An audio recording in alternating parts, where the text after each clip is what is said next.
धरती पर जितने भी जीव हैं, जितने भी इंसान हैं, सब ने, वो हिंदू हो, मुसलमान हो, सिख हो, ईसाई हो, पारसी हो, आस्तिक हो, नास्तिक हो, सब ने और वह मैं कहता हूँ थर्ड जेंडर भी हो, सब ने माँ की कोख से जन्म लिया। पर एक मात्र व्यक्ति जो साक्षात बिना कोख के चल के आया, उस व्यक्ति के जन्मदिन को हमारे देश के करोड़ों बेरोजगार दिवस के रूप में मनाते थे बेरोजगार युवा। अरविंद केजरीवाल ने एक बहुत बढ़िया दिन चुना है, 17 तारीख का वह दिन जिस दिन महामानव का जन्मदिन के लिए भाजपाई जश्न मना रहे होंगे। अरविंद केजरीवाल उसी दिन मुख्यमंत्री की कुर्सी को त्याग रहे होंगे। जैसे आप लोगों को अब तक तो खबर लग गया होगा कि अरविंद केजरीवाल इस्तीफा देने वाले हैं मुख्यमंत्री के पोस्ट से, क्योंकि उनको एक तरह से रबर का मुख्यमंत्री बना दिया गया था। उनको बाहर निकाला तो गया, जमानत तो मिली, लेकिन उनके हाथ पांव बांध दिए गए थे। लेकिन इस पर कुछ लोगों का कहना है कि ये पॉलिटिकली बाहर आए हुए हैं और इनको कांग्रेस को कमज़ोर करने के लिए या बीजेपी को मजबूत करने के लिए, जो भी है, हमारे साथ कश्मीर और हरियाणा के इलेक्शन पे बात करने के लिए भूपेंद्र रावत जी मौजूद हैं, जो काफ़ी नज़र रखते हैं इन चीज़ों पे, सोशल एक्टिविस्ट हैं।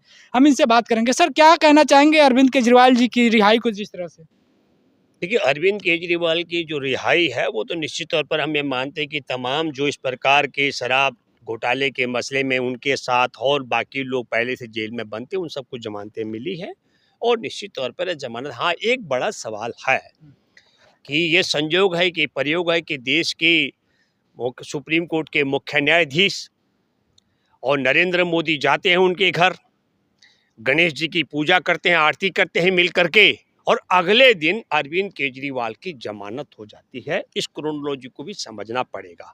मैं व्यक्तिगत तौर पर यह मानता हूँ कि अगर हरियाणा में कांग्रेस और आम आदमी पार्टी का गठबंधन हो गया होता तो ये संभावना भी मुझे दिखती है कि हो सकता है कि अरविंद केजरीवाल की रिहाई नहीं होती।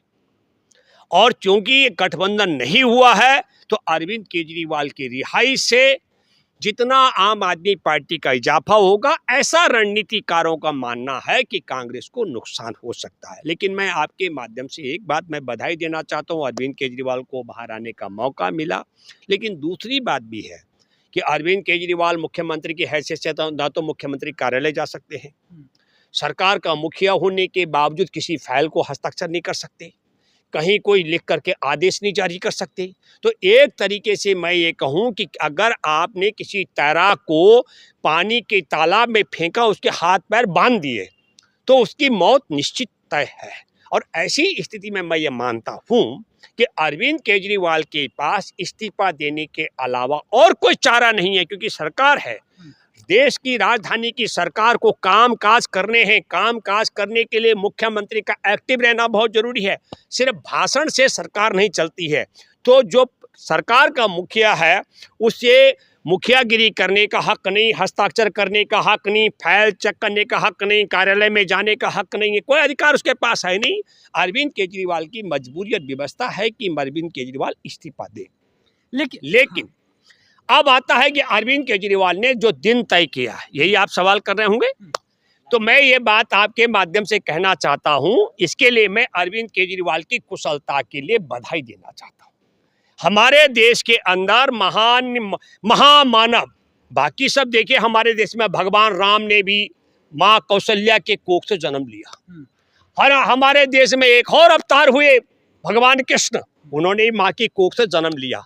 और धरती पर जितने भी जीव हैं, जितने भी इंसान हैं, सब ने, वो हिंदू हो, मुसलमान हो, सिख हो, ईसाई हो, पारसी हो, आस्तिक हो, नास्तिक हो, सब ने और वह मैं कहता हूँ थर्ड जेंडर भी हो, सब ने माँ की कोख से जन्म लिया। पर एक मात्र व्यक्ति जो साक्षात बिना कोख के चल के आया, उस व्यक्ति के जन्मदिन को हमारे देश के करोड़ों बेरोजगार दिवस के रूप में मनाते थे बेरोजगार युवा। अरविंद केजरीवाल ने एक बहुत बढ़िया दिन चुना है, 17 तारीख का वह दिन जिस दिन महामानव का जन्मदिन के लिए भाजपाई जश्न मना रहे होंगे। अरविंद केजरीवाल उसी दिन मुख्यमंत्री की कुर्सी को त्याग रहे होंगे। इसके लिए मैं रणनीतिक तौर पर अरविंद केजरीवाल को बधाई देता हूँ। अभी आपने जिस तरह से बताया कि अरविंद केजरीवाल जी को कुछ भी करने का अधिकार नहीं था, सब चीज़ों पे बैन लगा दिया गया था, एक तरह से खुले आसमान के नीचे उनको कैद कर दिया जा रहा था, लेकिन उनको चुनाव प्रचार करने की अनुमति थी। तो इसको लोग हरियाणा से देख रहे हैं, हरियाणा चुनाव को लेकर के, कि हरियाणा में काफ़ी समय से आम आदमी पार्टी तैयारी भी कर रही थी और इनको हरियाणा इलेक्शन में प्रचार करने का समय तो दिया जा रहा है, प्रचार करने दिया जा रहा है, बाकी कोई काम नहीं करने दिया जा रहा है, तो एक पॉलिटिकली बाहर आए हुए हैं। नहीं, देखिए, हाँ, देखो, राजनीतिक भूमिका अदा मैंने इसीलिए कहा कि नरेंद्र मोदी और हमारे देश के सुप्रीम कोर्ट के मुख्य न्यायाधीश चंद्रचूड़ के घर दोनों का मिलना और अगले दिन ये संयोग कम और प्रयोग ज़्यादा हो सकता है।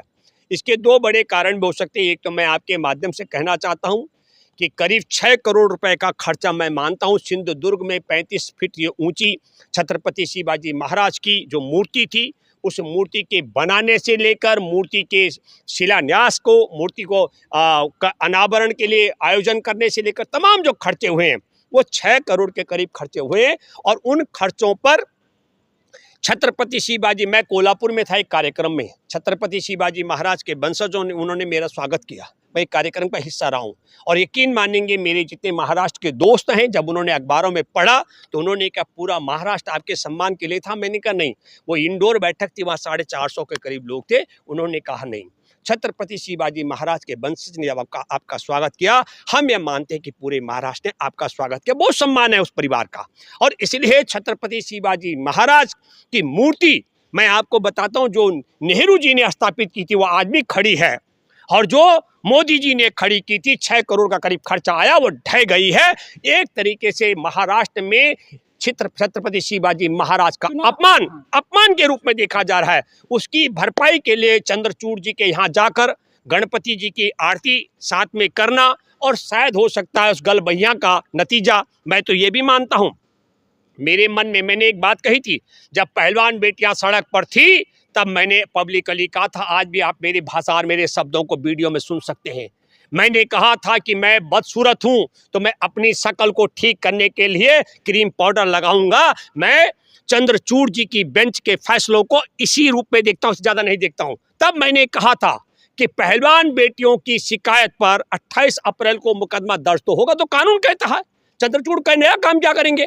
लेकिन जिन्होंने वो मुकदमा दर्ज करने में देरी की थी उनको दंडित न करके चंद्रचूड़ ने बता दिया कि मेरे मंसूबे क्या हैं। मैं ये बात इसलिए कहना चाहता हूं कि मुझे लगता है कि चंद्रचूड़ साहब भी शायद कोई राज्यसभा की कुर्सी सेवानिवृत्ति के बाद अपना स्थान बनाने जा रहे हैं, ये मैं कह सकता हूँ। आम आदमी पार्टी हरियाणा इलेक्शन में कितना इफेक्ट डाल पाएगी, जिसके लिए लाया गया था तथाकथित?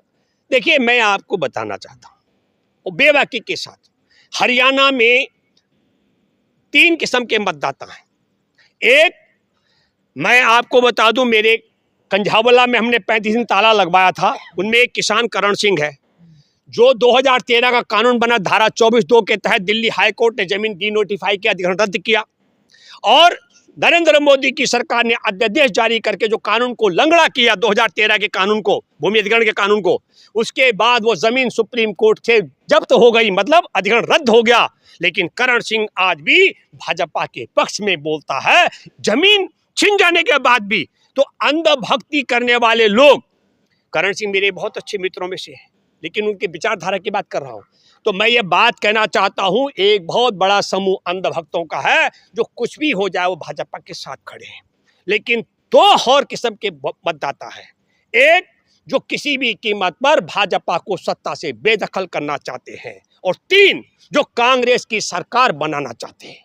तो ये कांग्रेस की सरकार बनाने की चाहत रखने वाले और भाजपा को सत्ता से बेदखल करने वाले ये एक हो रहे हैं। इसलिए मैं ये मानता हूं कि जो वोट हरियाणा में आम आदमी पार्टी के पास जा सकता है वो ऐसा वोटर है जो कांग्रेस और भाजपा के बीच में तुलना करने पर भाजपा की गोद में जा सकता था।